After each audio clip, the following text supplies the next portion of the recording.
اعوذ باللہ من الشیطان الرجیم بسم اللہ الرحمن الرحیم۔ زمین پر ضرورت کی ہر شے موجود ہے۔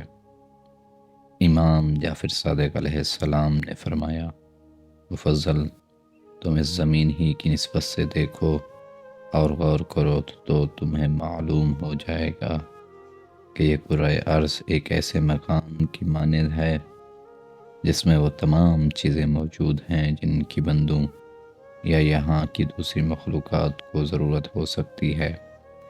مثلاً زمین گول ہونے کے باوجود کسی فرش کی طرح بچھی ہوئی ہے، آسمان کسی چھت کی مانند ہے، اور اس آسمان میں سورج، چاند اور ستارے اس طرح موجود رہتے ہیں جیسے مکان میں بہت سے چراغ رکھے ہوں اور اپنے اپنے موقع اور مناسبت سے روشن ہوتے رہتے ہوں۔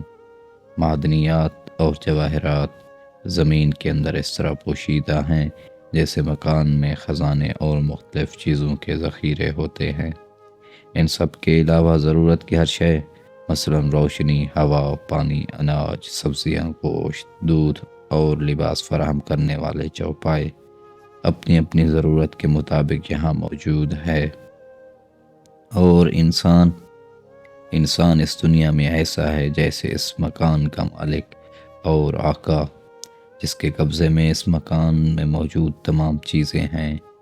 ان میں سے کوئی چیز حیوانات کی غذا ہے، کوئی انسان کے لیے دوا، کوئی چیز زینت و آرائش کے لیے ہے، کوئی جانوروں کی دوا، کوئی انسانوں کی غذا، کوئی چیز صرف پرندوں کے لیے، کوئی چرندوں کے لیے، لیکن ہر چیز کا فائدہ آخرکار انسان کو ملتا ہے۔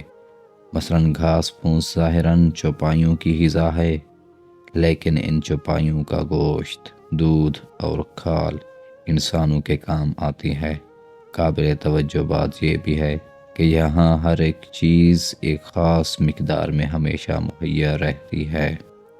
نوٹ: ماحولیات کا علم۔ امام علیہ السلام نے اپنی گفتگو کے آغاز میں مخلوقات اور ان کے درمیان رشتوں کی بات کی تھی۔ اس بات کو سمجھنے کی ضرورت ہے۔ سائنسدانوں، ماہرین ماحولیات و حیاتیات نے 15ویں صدی عیسوی کے بعد کئی صدیوں کی تحقیق و جستجو اور بے شمار تجربات سے معلوم کیا کہ دنیا میں ہر چیز، ہر مخلوق رشتوں کے ایک نادیدہ زنجیر سے منسلک ہے۔ انہی معلومات کی بنیاد پر ماحولیات کا علم وجود میں آیا۔ آج دنیا بھر کے سائنسدان اور حکومتیں رشتوں کی اس زنجیر کو بچانے کے لیے تحقیق پر کھربوں ڈالر خرچ کر رہی ہیں۔ رشتوں کی زنجیر۔ اللہ کی مخلوقات کے درمیان یہ رشتے کیا ہیں اور ان کی کیا اہمیت ہے، اسے ایک واقعے سے سمجھا جا سکتا ہے۔ 1958 میں لندن کے ایک قصبے کے رہنے والوں نے محسوس کیا کہ اس موسم میں ہر سال نیلے رنگ کی تتلیاں نظر آیا کرتی تھیں، جو اس دفعہ نظر نہیں آئیں۔ قصبے والوں نے اس کی اطلاع حکومت کو دی۔ حکومت نے ماہرین ماحولیات سے کہا۔ انہوں نے اس قصبے کا دورہ کرنے کے بعد رپورٹ پیش کی اور بتایا کہ گھاس کے میدانوں میں رہنے والے خرگوش کسی بیماری کی وجہ سے بڑی تعداد میں مر گئے ہیں، اسی لیے نیلی تتلیاں اس سال پیدا نہیں ہوئیں۔ یہ بات کسی کو سمجھ میں نہیں آ سکی کہ خرگوش کے مرنے سے تتلیوں کا کیا تعلق ہو سکتا ہے۔ ماہرین ماحولیات نے بتایا کہ نیلی تتلیاں گھاس کے پتوں پر انڈے دیا کرتی تھیں۔ گھاس کے نیچے رہنے والی چیونٹیاں تتلیوں کے انڈوں کو اٹھا کر نیچے لے جاتی تھیں، جہاں ایک خاص درجہ حرارت برقرار رہتا تھا جو تتلیوں کے انڈوں سے لاروا بننے کے لیے ضروری تھا۔ اس سال یہ ہوا کہ جنگلی خرگوشوں میں ایک بیماری پھیل گئی اور وہ بڑی تعداد میں مر گئے۔ یہ جنگلی خرگوش گھاس کو کھاتے رہتے تھے، جس کی وجہ سے گھاس لمبی نہیں ہو پاتی تھی۔ خرگوش مرے تو گھاس لمبی ہو گئی، گھاس لمبی ہوئی تو زمین کا درجہ حرارت گر گیا۔ چیونٹیاں جس درجہ حرارت میں رہنے کے عادی تھی، اس درجہ حرارت میں کمی آ گئی۔ اس وجہ سے چیونٹیاں اس علاقے کو چھوڑ کر چلی گئیں۔ اس سال نیلی تتلیوں نے گھاس کے پتوں پر انڈے تو دیے، لیکن انہیں نیچے ایک خاص درجہ حرارت کے علاقے تک پہنچانے والی چیونٹیاں وہاں موجود نہیں تھی۔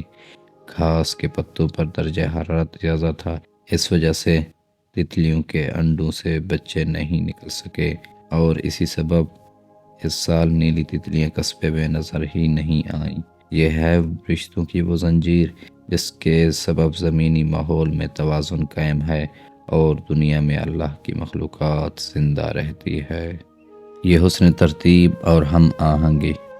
امام جعفر صادق علیہ السلام نے فرمایا، فضل دنیا میں یہ حسن ترتیب اس بات کی واضح دلیل ہے کہ یہ تمام دنیا، یہ ساری کائنات، اس میں موجود مخلوقات مثلا حیوانات، نباتات، جمادات کا کوئی پیدا کرنے والا ہے، اور مخلوقات کے درمیان ایک خاص طرح کی ہم آہنگی یہ ثابت کرتی ہے کہ سب کا پیدا کرنے والا ایک ہے، جس نے مخلوقات کو ایک مقدار اور معین شدہ منصوبے کے تحت پیدا کیا، انہیں ایک دوسرے سے ہم آہنگ کیا، ایک دوسرے کی ضرورت بنایا۔